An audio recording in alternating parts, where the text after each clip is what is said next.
Hello दोस्तों, स्वागत है आपका फिर से एक नए वीडियो में।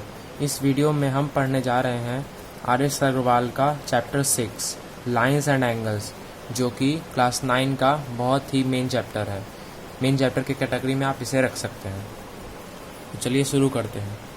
Lines, it is one dimensional figure that can extend infinitely in both directions. मतलब कि ये लाइन हम उसे कह सकते हैं जो कि बोथ डायरेक्शन में, एक पॉइंट से बोथ डायरेक्शन में इनफाइनाइटली वो जाते रहते हैं। फिर दूसरा आता है line segment. It is a part of line with to and points. मतलब इसमें यह कहना है कि एक लाइन का ही हम जब दो एंड पॉइंट मान लेते हैं तो फिर हम उसे लाइन कह सकते हैं, लाइन सेगमेंट। मतलब कि it is a part of line, यानी लाइन का ही ये पार्ट है जिसमें दो एंड पॉइंट है। इसमें हम एक एंड पॉइंट सिलेक्ट करें। लाइन क्या होता है? जो कि इनफाइनाइटली आता है, लेकिन जब इसी में हम दो एंड पॉइंट सिलेक्ट कर लेते हैं तो इतना जितने दूरी को हम सिलेक्ट करते हैं उसे हम लाइन सेगमेंट कहते हैं। ये हो गया लाइन सेगमेंट। अब आता है आपके सामने रे। रे का मतलब है it is a part of line with one and point. मतलब कि ये लाइन का एक ऐसा पार्ट है जिसके पास सिर्फ वन एंड पॉइंट है। इसमें आप देख सकते हैं कि यहाँ से ये शुरू हुआ है, ये इसका स्टार्टिंग पॉइंट है। आप ये भी कह सकते हैं कि it has starting point and it has no end point. Then we will say that it is a ray. Ray होता है, उसके पास एक एंड पॉइंट होता है और वो इनफाइनाइटली जाते रहता है लाइन की तरह। जब लाइन मतलब कि वो दोनों साइड में इनफाइनाइटली जाएगा, और रे मतलब कि वो बस एक साइड में इनफाइनाइटली जाएगा, उसके पास एक एंड पॉइंट है। लाइन में एक भी एंड पॉइंट नहीं होता है, लेकिन रे में एक एंड पॉइंट होता है और लाइन सेगमेंट में दो एंड पॉइंट होते हैं। अब आता है collinear and non collinear points. If three और more points lie on the same line then they are called collinear point. इस सेंटेंस का कहना है कि अगर कोई तीन से ज़्यादा पॉइंट सेम लाइन पे लाई करते हैं तो उन्हें हम कोलिनियर पॉइंट कह सकते हैं। जैसे कि आप देख सकते हैं कि ये सभी पॉइंट हैं जो कि एक ही लाइन पे लाई कर रहे हैं, ये हो गए कोलिनियर पॉइंट्स। हम इन्हें कोलिनियर पॉइंट कह सकते हैं। A b c d f को हम कोलिनियर पॉइंट्स कह सकते हैं। और and if they doesn't line, if they don't line on the same line, ये गलती है इसमें, if they don't lie on the same line then they are called non collinear points. इस सेंटेंस का मतलब है कि जब कोई हमें पॉइंट्स दिए जाते हैं और उनमें वो एक लाइन पर लाइन नहीं करते हैं, जैसे कि आप यहाँ देख सकते हैं हमारे पास 4 पॉइंट्स हैं, ये लाइन पे एग्जिस्ट नहीं कर सकते, लेकिन यहाँ पे जो 4 हैं 5 हैं, ये सभी एक ही लाइन में आ रहे हैं। ये सभी एक लाइन में नहीं आ रहे, आप देख सकते हैं यहाँ से फिर इधर इधर, तो इन्हें हम नॉन कोलिनियर पॉइंट कह सकते हैं। तो अब आता है angle. An angle is formed when two rays originated from the same point. मतलब इसका मतलब है कि जब एंगल हम उसे कह सकते हैं जो कि दो रे से जब ओरिजिनेट होते हैं, एक ही पॉइंट से जब ओरिजिनेट होते हैं। रे मतलब हुआ जो कि जिसके पास एक एंड पॉइंट हो और वो इनफाइनाइटली जाते जाए, इनफाइनाइट तक जाए।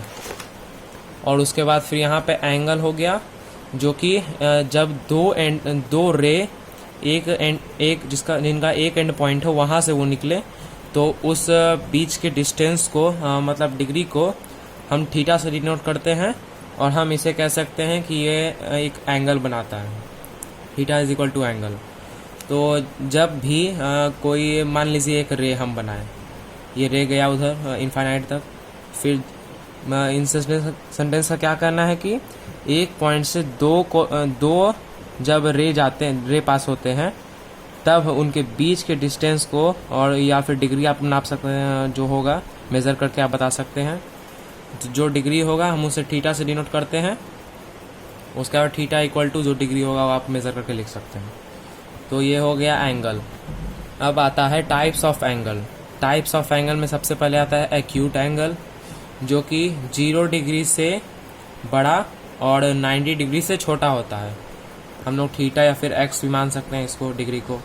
तो ये हो गया एक्यूट एंगल, मतलब क्या, जो 90 डिग्री से छोटा हो। अगर वो 90 हो जाता है तो वो एक्यूट एंगल नहीं, वो राइट एंगल कहलाएगा। उसके लिए 90 से छोटा हमेशा होना चाहिए। अगर कोई बोले कि 90 डिग्री एक्यूट एंगल है या राइट एंगल, तो आप उन्हें बोलेंगे राइट एंगल है। और जब बोले 89 डिग्री, तब वो एक्यूट एंगल कहलाएगा। और अगर 0 डिग्री से हमेशा बड़ा होना चाहिए, यानी 0 डिग्री एक्यूट एंगल नहीं कहलाएगा। एक्यूट एंगल 1 से लेकर 89 तक जो भी डिग्री होगा हम उसे एक्यूट एंगल कह सकते हैं। उसके बाद आता है राइट एंगल।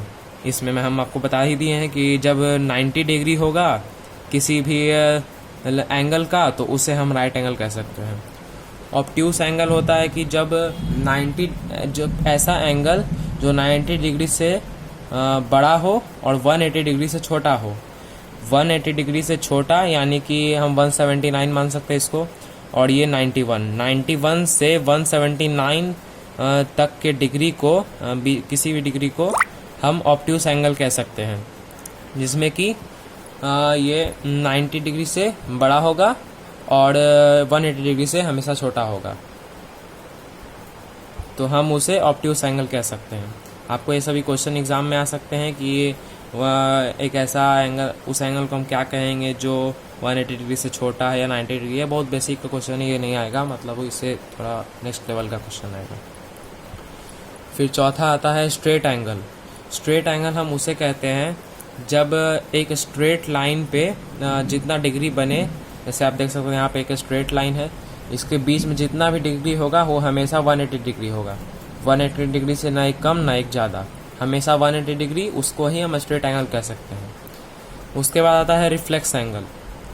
रिफ्लेक्स एंगल मतलब एक ऐसा एंगल जो 180 डिग्री से ज़्यादा हो लेकिन 360 डिग्री से कम हो।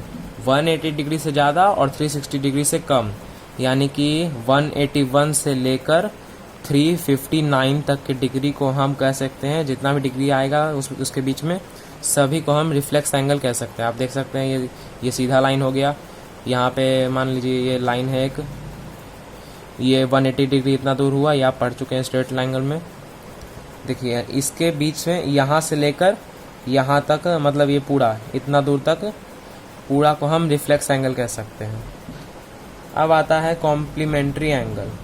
कॉम्प्लीमेंट्री एंगल एक कंप्लीट एंगल होता है जो कि जब एक रे को बस हम ड्रॉ करें, उसके ऊपर फिर से एक और रे ड्रॉ कर दें, तो वो कहलाएगा कॉम्प्लीमेंट्री एंगल। क्योंकि जो ये डिस्टेंस होगा पूरा, इसको ये पूरा हमेशा 360 डिग्री होगा, यानी कि थीटा इक्वल टू 360 डिग्री। तो ये हो गया आपका कॉम्प्लीमेंट्री